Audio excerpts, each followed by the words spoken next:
Pigil ang luhang inaalala ni Nanay Lydia, 77 taong gulang, ang kanilang bahay at mga alagang hayop sa Barangay Calubawan, San Carlos City. Ang lahat kasi ng ito, tinupok ng sunog.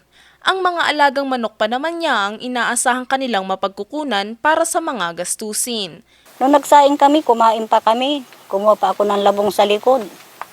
Kamitas pa ako ng talbos ng alukbati bago ako naligo at saka nagbihis. Umalis na kami. Wala naman kami apoy na iniwan kako. Wala na pati mga manok, aso, pati pusa. Kaya na mga nakatali yung pusa, nakatali yung aso. Tapos yung mga manok nakakulong. Laking gulat na lamang niya nang ibalita sa kanya na nasunog na ang kanilang tirahan. Hirap namang matukoy ni Nanay Lydia ang pinagmulan ng apoy. Bukod kay Nanay Lydia, may isa pang senior citizen na nasunugan sa San Carlos City.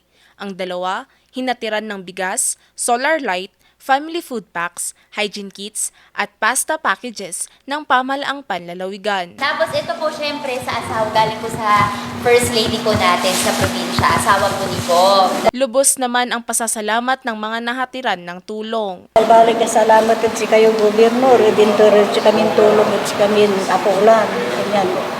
Kurayari, nawabay nga kami kung halagang mauntat sakit.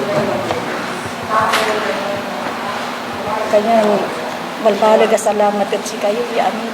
Pansamantala munang nakikituloy ang dalawang senior citizens sa kanilang mga kamag-anak. Inihahanda naman ng PSWDO ang mga requirements upang maipamahagi ang financial assistance na kanilang maaring magamit na pangkabuhayan. Valerie Dismaya para sa Luzon Headlines.